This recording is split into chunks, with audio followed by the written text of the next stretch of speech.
Assalamualaikum warahmatullahi wabarakatuh. Bertemu lagi dengan aku Mili Umri dan masih di channel Mr. Mili. Di video kali ini kita akan bahas materi ataupun latihan contoh soal tes wawasan kebangsaan untuk SKD CPNS tahun 2021. Dan beberapa dari contoh soal ini merupakan hasil ataupun berdasarkan dari pengalaman teman-teman yang sudah melaksanakan tes SKD CPNS tahun 2021. Soal pertama adalah berkaitan dengan pengamalan Pancasila dari kelima sila. Dan untuk pengamalan ataupun soal tentang pengamalan sila-sila dari kelima Pancasila ini paling banyak masuk ataupun paling banyak yang ditanyakan dari para peserta tes SKD CPNS yang telah selesai. Indonesia memiliki beragam bahasa daerah yang tersebar dari Sabang hingga Merauke. Keberagaman bahasa daerah yang ada di Indonesia membuat kita membutuhkan satu bahasa sebagai bahasa pengantar sehari-hari, yaitu bahasa Indonesia. Menggunakan bahasa Indonesia sebagai bahasa pengantar sehari-hari merupakan perwujudan sila A. Ketuhanan Yang Maha Esa, B. Kemanusiaan yang adil beradab, C. Persatuan Indonesia, D. Kerakyatan yang dipimpin oleh hikmat kebijaksanaan dalam permusyawaratan perwakilan, E. Keadilan sosial bagi seluruh rakyat Indonesia. Kita lihat dari contoh soal ini, kata kuncinya adalah berkaitan dengan keberagaman bahasa daerah dan juga tentang bahasa Indonesia sebagai bahasa persatuan. Dan kita lihat sesuai dengan butir sila ketiga yang berbunyi mengembangkan persatuan Indonesia atas dasar Bhinneka Tunggal Ika dengan menggunakan bahasa persatuan yakni bahasa Indonesia dalam kehidupan sehari-hari. Apabila masyarakat yang beragam suku dengan kekayaan budaya berupa bahasa daerah masing-masing yang berbeda, bahasa Indonesia menjadi bahasa persatuan agar tercipta komunikasi yang baik dan tidak terjadi salah paham. Dan jawabannya adalah C. Persatuan Indonesia, karena sudah jelas di sini ada beragam bahasa yang digunakan tetapi hanya satu bahasa sebagai bahasa persatuan yakni bahasa Indonesia. Soal selanjutnya, Pak Satya, Kepala Bagian Umum, mengatakan bahwa seringkali setiap ada rapat, mereka tidak lupa untuk terus mengingatkan kepada pegawai di bagian pelayanan agar tidak lupa untuk bersikap sopan santun dan ramah kepada pengguna layanan yang datang. Sopan santun dan ramah kepada pengguna layanan yang datang merupakan cerminan core values bagi ASN, yaitu ini contohnya sama ataupun kurang lebih mirip-mirip seperti soal TKP. Tetapi ini sebenarnya soal TWK, bukan soal TKP. Karena biasanya di soal TWK itu ada beberapa soal yang menggunakan penalaran mirip-mirip seperti soal TKP. Nah, kita lihat jawaban dari contoh soal ini. Cerminan core values ASN yang mengedepankan sopan santun dan ramah kepada pengunjung ataupun kepada pengguna layanan adalah berkaitan dengan berorientasi pelayanan. Yang pertama, memahami dan memenuhi kebutuhan masyarakat. Kedua, ramah, cekatan, solutif dan dapat diandalkan. Dan ketiga, melakukan perbaikan tiada henti. Nah, jadi untuk jawaban dari soal ini adalah E, berorientasi pelayanan, karena itu merupakan cerminan core values bagi ASN dalam hal mengedepankan sopan santun dan ramah kepada pengguna layanan yang datang. Soal ketiga adalah berkaitan dengan soal sejarah. Pada sidang PPKI 18 Agustus 1945, Soekarno dan Muhammad Hatta dipilih sebagai presiden dan wakil presiden. Pada saat itu pula PPKI menyetujui naskah Piagam Jakarta, kecuali 7 kata di belakang sila ketuhanan. 7 kata tersebut diganti dengan Yang Maha Esa sehingga berbunyi Ketuhanan Yang Maha Esa. Tokoh yang berperan besar dalam pencoretan 7 kata tersebut yaitu A. Muhammad Yamin, B. A. Maramis, C. Supomo, D. Muhammad Hatta.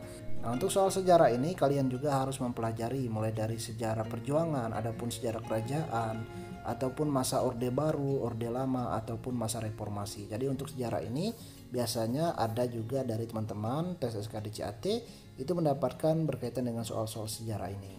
Kita lihat jawabannya adalah Muhammad Hatta berperan besar dalam pencoretan 7 kata tersebut. Pada pagi hari sebelum rapat PPKI, Hatta mendekati tokoh-tokoh Islam agar bersedia mengganti 7 kata di belakang ketuhanan sehingga menjadi Ketuhanan Yang Maha Esa. Sebelumnya, sebelum dirubah menjadi sila pertama yang berbunyi Ketuhanan Yang Maha Esa, untuk Piagam Jakarta ini adalah sila pertamanya Ketuhanan Yang Maha Esa dengan kewajiban menjalankan syariat Islam bagi pemeluknya. Nah, alasannya demi menjaga persatuan bangsa maka dirubahlah menjadi Ketuhanan Yang Maha Esa. Alasan itulah yang membuat golongan Islam menyetujui pencoretan 7 kata tersebut.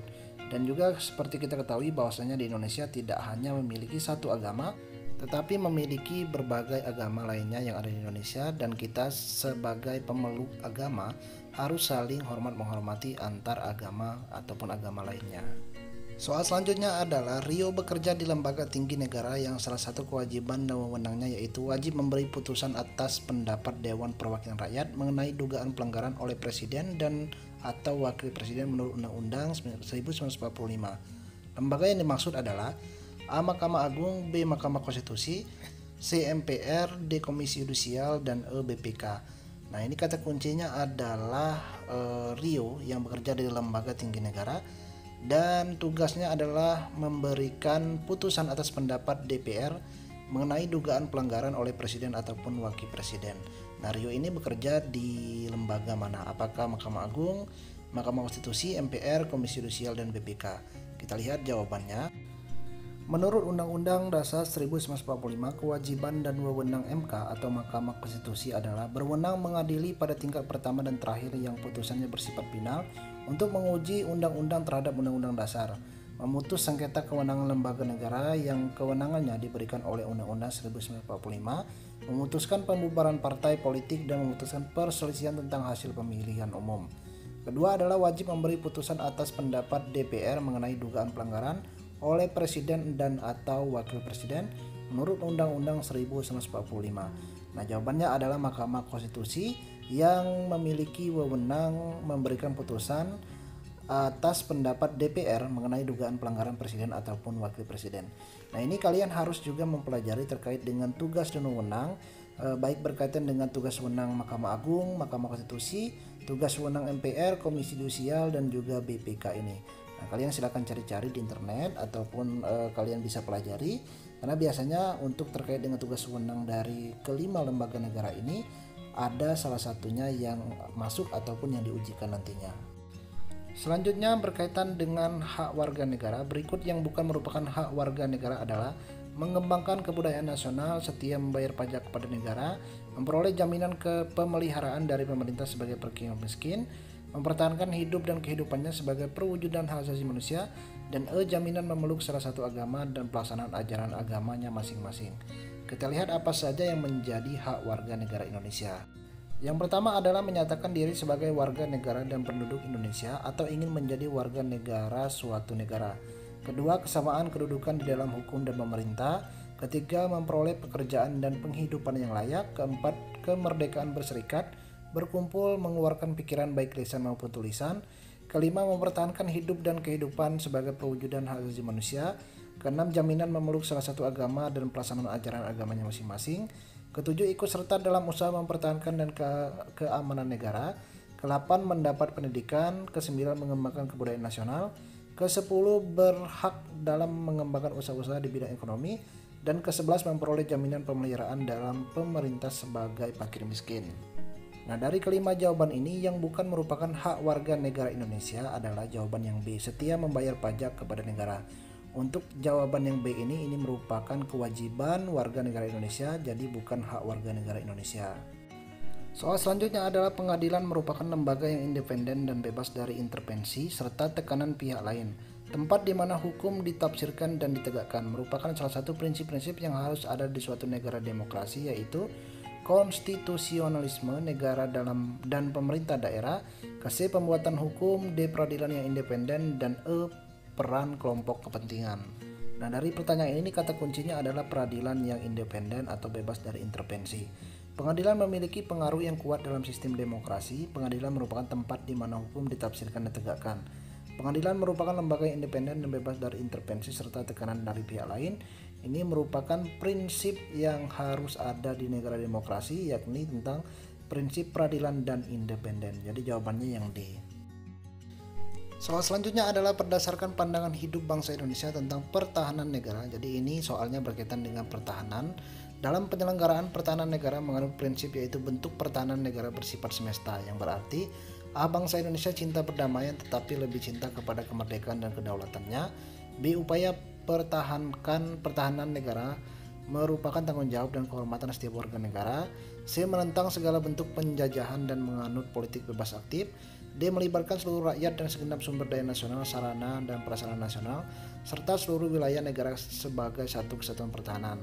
Yang E. Tiap-tiap warga negara berhak dan wajib ikut serta dalam upaya pertahanan dan keamanan negara. Nah, ini kata kuncinya adalah pertahanan negara yang bersifat semesta. Kita lihat arti dari pertahanan negara yang bersifat semesta ini. Bentuk pertahanan negara bersifat semesta artinya melibatkan seluruh rakyat dan segenap sumber daya nasional, sarana dan prasarana nasional, serta seluruh wilayah negara sebagai satu kesatuan pertahanan? Jawabannya adalah yang D. Nah, baiklah teman-teman, mungkin itu saja yang dapat aku sampaikan untuk video kali ini terkait dengan kisi-kisi dari materi tes SKDCAT berkaitan dengan tes wawasan kebangsaan dari teman-teman kita yang sudah tes SKDCAT sebelumnya. Untuk video lainnya silakan kalian lihat di YouTube aku Mr. Mili, dan jika kalian suka dengan konten ini silakan kalian share dan juga silakan bantu subscribe-nya agar aku bisa semangat untuk memberikan informasi-informasi terbaru terkait dengan CPNS dan juga P3K baik di tahun-tahun ini ataupun tahun-tahun berikutnya. Terima kasih untuk kalian yang sudah menonton sampai selesai, dan aku doakan kalian semoga lulus tes SKDCAT. Dan wassalamualaikum warahmatullahi wabarakatuh. Sebelum itu aku mau rekomendasikan ke kalian bimbel CPNS online nomor 1 di Indonesia. Langsung aja kalian klik link yang ada di deskripsi. Dan juga jika kalian mencari buku CPNS dengan kisi-kisi dan pembahasan terbaru, silakan kalian DM ke IG aku Mili Umri atau klik link yang ada di deskripsi.